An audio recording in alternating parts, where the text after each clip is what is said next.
Hi there and welcome to a celebratory Car Cleaning Guru 100,000 subscriber special,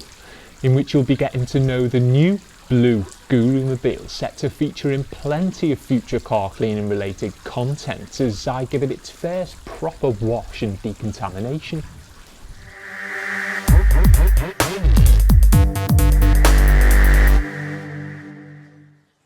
So the car itself is a 2012 Volvo C30 T5R design in Rebel or Guru Blue as I like to call it.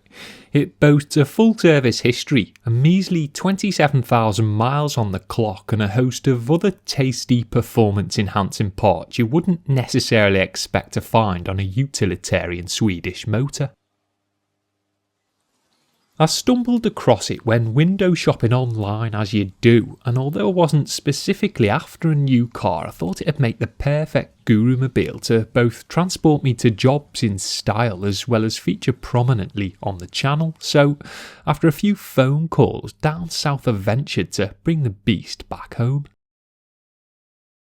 It's essentially been modified to give the look and feel of the 400 brake horsepower four-wheel drive Polestar edition Volvo never released, and while plenty of people might shy away from buying a heavily modified motor, the parts were actually a massive selling point for me, as most of them were exactly what I would have done to a factory example myself, plus I knew I could make them work as subject matter for future videos, so it was a win-win in my eyes.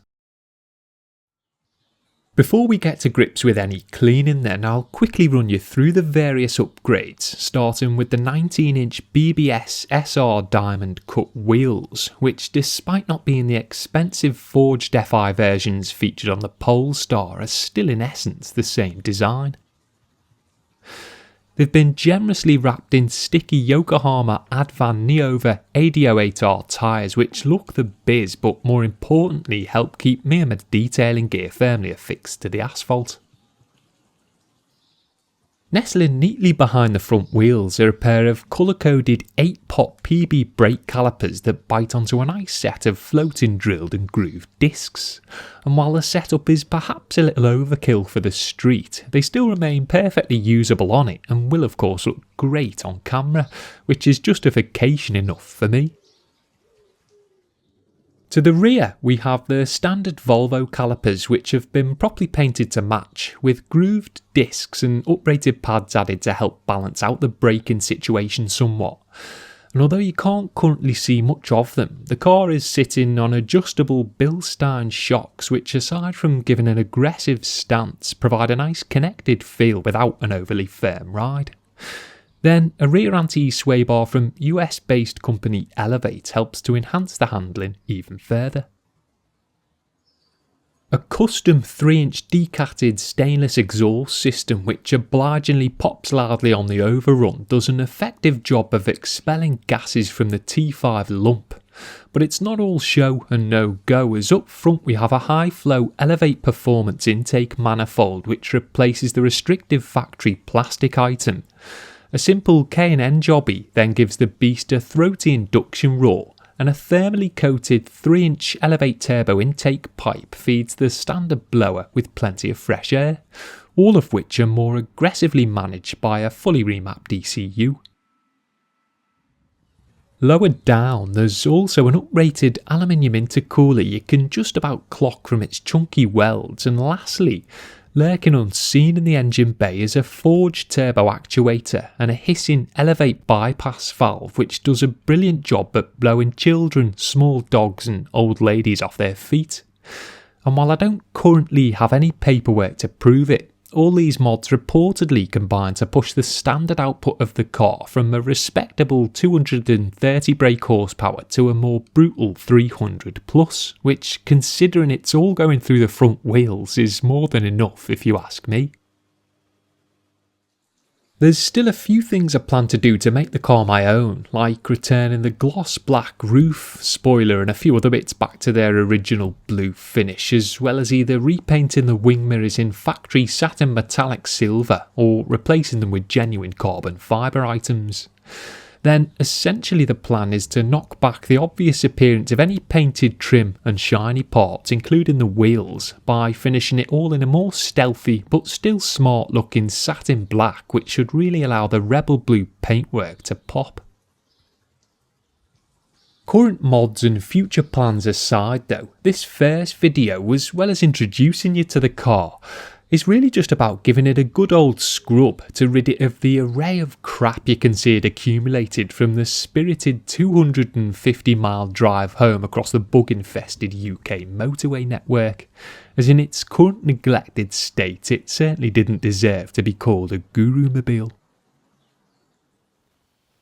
First off then was a basic wheel and arch decontamination, for which a citrus degreaser was used in place of a more harsh traffic film remover to strip the inner arches, wheels and brake calipers of any ingrained grime.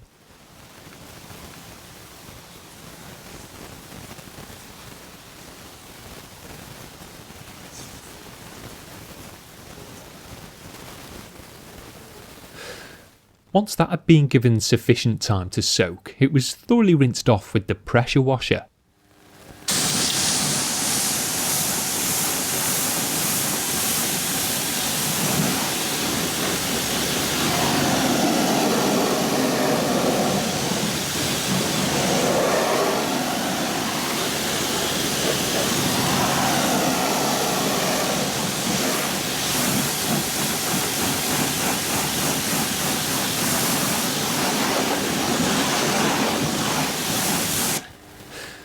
Before the last of the Code Red active wheel cleaner featured in my last video was employed to eat through any iron contamination created by the large discs, of which there was surprisingly very little, so I'm guessing the previous owner obviously either kept them clean or practiced plenty of engine braking. This time it was also worked in with a few different shampoo drenched detailing brushes to give a more thorough clean and get the most out of what product remained.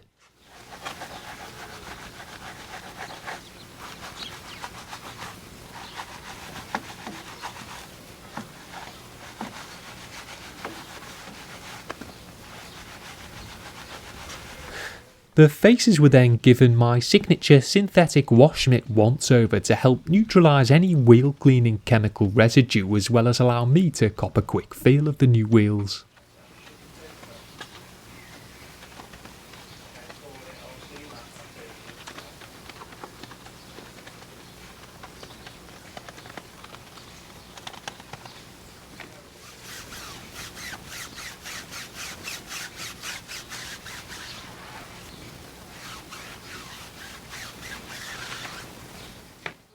Once all washed, each corner was thoroughly rinsed off, and although I do plan on removing them to film a more in-depth clean of the calipers, arches and suspension components soon, this would have to do for now.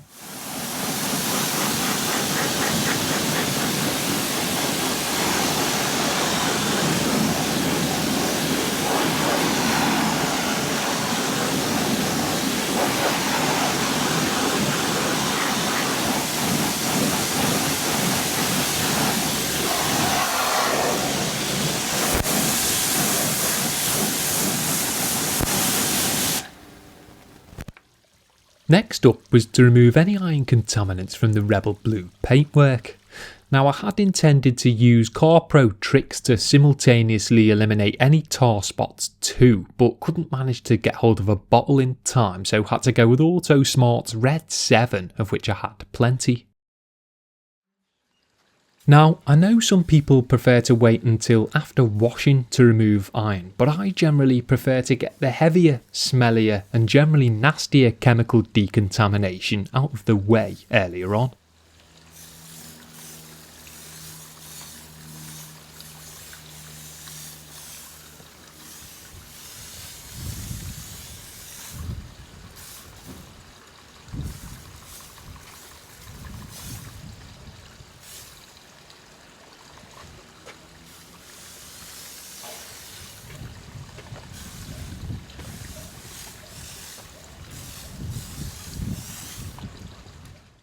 With the sun out, I didn't want to let it dry on my new prized possession, so let it soak just long enough to get a good visual indicator of the level of contamination. before carefully rinsing it off from top to bottom so I could move on to the next stage of the process.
Instead of a straight up snow foam, I went with the same citrus degreaser used in the pump spray earlier to give a better shot at softening up the multitude of sins currently sticking to the paintwork. While snow foam's great for removing loose dirt, its deep cleaning abilities are limited, so something more powerful blanketed over the surface would hopefully provide a more effective pre-clean.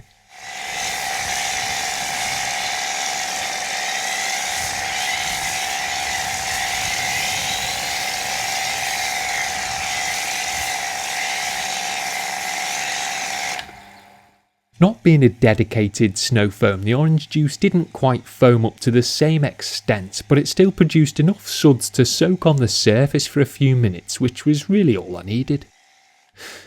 Any more deeply ingrained areas of contamination were then gently agitated with a soft bristled detailing brush to help give the degreaser a bit of a helping hand.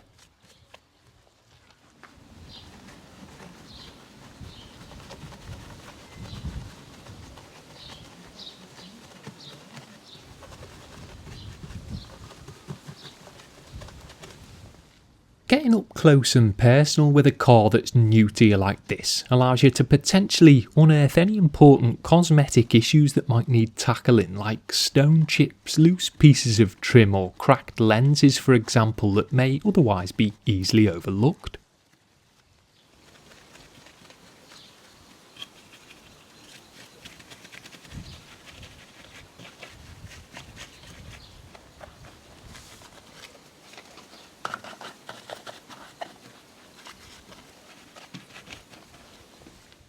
Once it had been treated to a nice sunny soak and soft agitation then, it was given one final thorough pre-rinse to get it as clean as possible prior to washing.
Due to the fact the paintwork was already swirled, I wasn't going to fart around with the 2 bucket technique, so instead just went with one, albeit still with a grit guard inserted.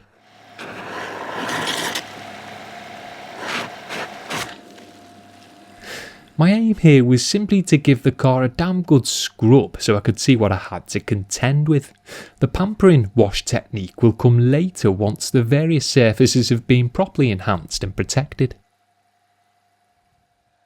The car was washed in the usual top-down manner, with particular attention being paid to any areas that had previously appeared deeply ingrained.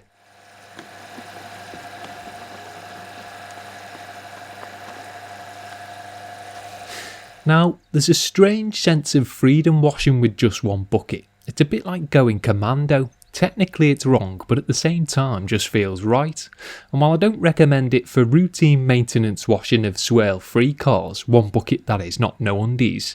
for a first decontamination wash on a used car like this, I wouldn't worry too much about temporarily straying to the dark side. Also, to be fair, it was rebel blue paintwork I was cleaning, so a rebellious wash technique seemed fairly appropriate. If you're a sad get like me, then washing your new car for the first time can be a pretty exciting experience as you map uncharted territory with your suds and steadily formulate the best future plan of attack.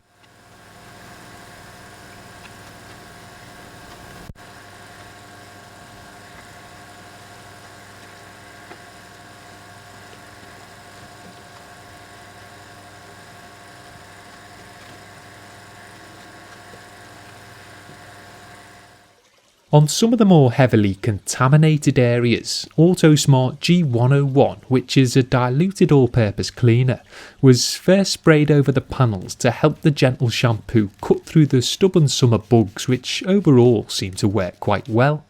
It's best to do this towards the latter stages of the wash if possible though, as it can flatten the suds and render them pretty useless after a few dunks in the bucket.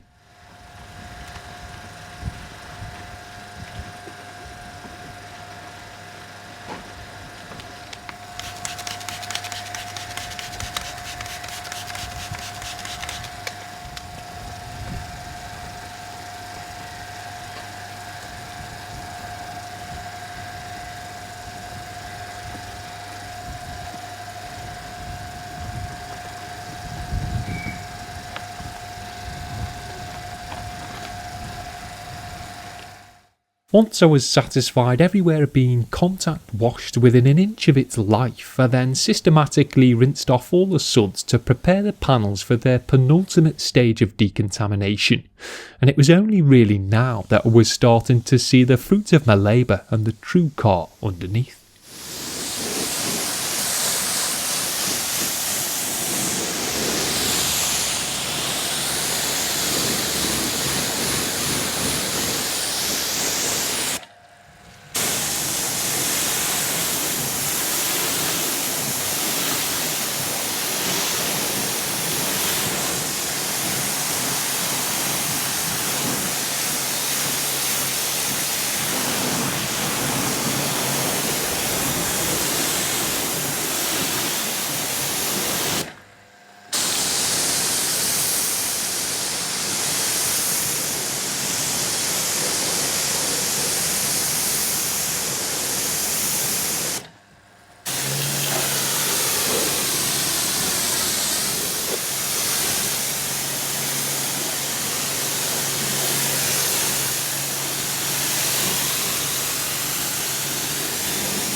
So because it was too slow on the tricks front, I still had to de-tar the car, and sticking with the Autosmart line, I grabbed the litre of Tardis for the job, which it's got to be said is rancid smelling but pretty effective nonetheless. I employed what I like to refer to as the tar and towel technique here. So with the car either wet or dry, it doesn't really matter. You spray down a panel with the tar remover, spritz the towel with it, and then gently work it over the surface to quickly wipe away any tar spots instead of sitting around and waiting for them to slowly dissolve, which can be a bit of a ball ache, especially if you've got a camera running and the hot sun to contend with.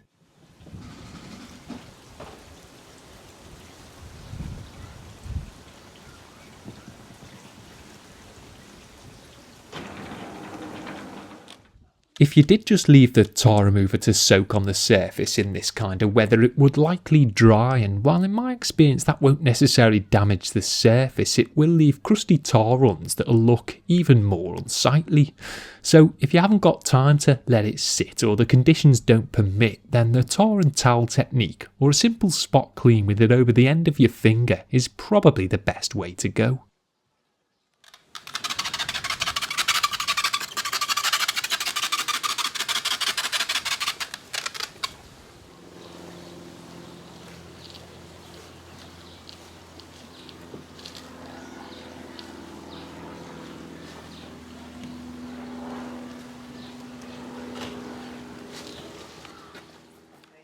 Yet another rinse down later then, and it was finally time to clay the car to remove any remaining stubborn contaminants that either me or the previous products had failed to eliminate. And while clay towels certainly get the job done quicker, the aggressive ones I had with me can often leave the paintwork looking like it's been wet sanded, which is fine if you're machine polishing straight after, but I wasn't. So to avoid cloudy clear coat syndrome, I decided to go the traditional clay bar route.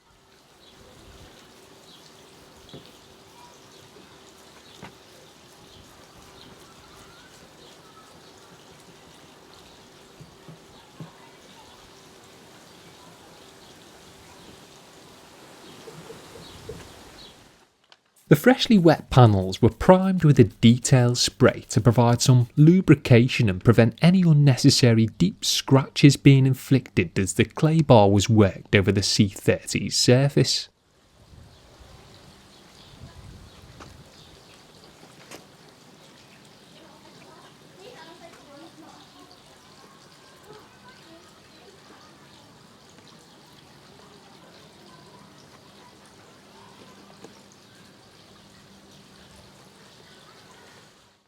Most of the upper panels felt pretty smooth already, as the majority of the contamination had now either been dissolved or washed away. However, you can't really classify a car as fully decontaminated until it's been properly clayed, so I continued on with the process even if certain areas didn't really feel like they needed it.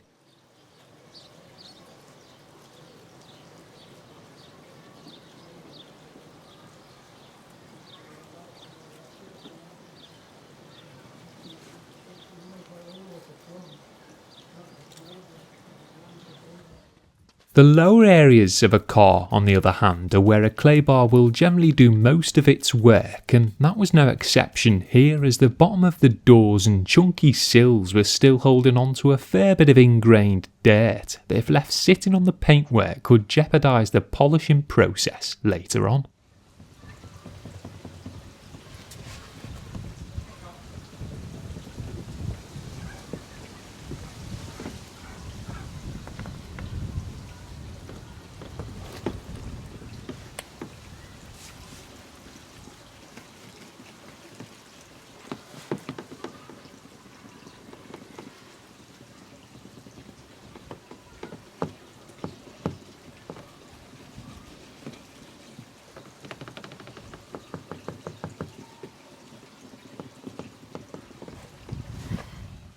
Once I was happy all surfaces were suitably smooth and contaminant free, then the car was given its fifth and final rinse down to remove all cleaning and decontamination product residue so that a thorough towel dry could then take place.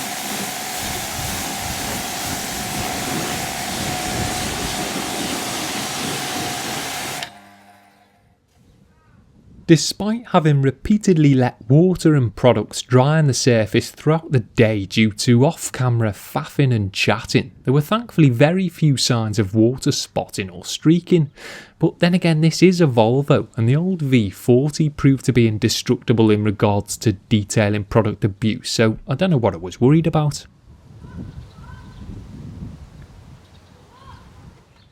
Similar to when contact washing the car, I really wasn't concerned with a pampering pat dry, as that kind of mollycoddling can hold off for the post-polish maintenance washes. The goal here was to simply towel dry it off in the most efficient manner possible so I could call it a day and grab some aftershots.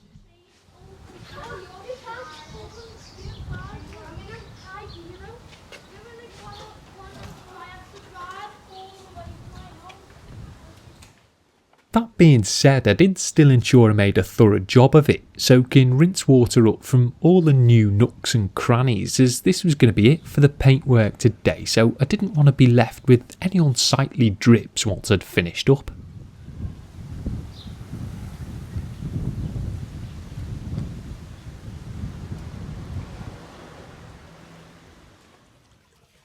Although this initial decontamination job wasn't really about enhancing and enriching, I did slap some Finesse Satin Tyre cream onto the rubber to help give the car a relatively respectable appearance. But the super stiff sidewalls of the Yoko Advans were a pain in the backside to dress with this product and took a good 5 minutes each to get them to a satisfactory standard. So liquid dressing and a brush next time, I think.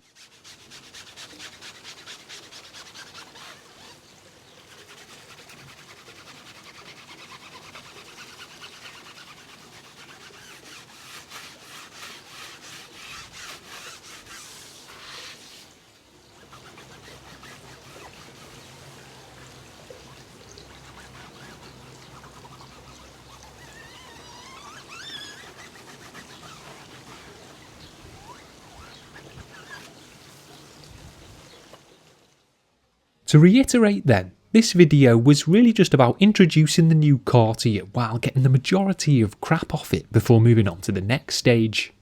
I kinda wanted to give it its first wash and get to know it in private, if you know what I mean, but I thought it was only fair I shared the experience with you as a way of saying thanks for helping the channel reach its first major milestone of 100,000 subscribers.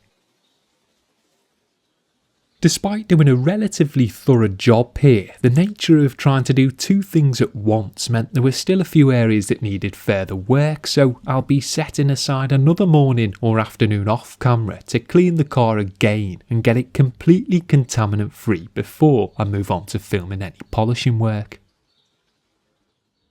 Considering it had essentially been stripped naked though, and apart from the tyres sat completely unenhanced, I still think it looked pretty sharp. And capturing these preliminary aftershots got me quite excited for what it might look like once it's been properly polished and protected.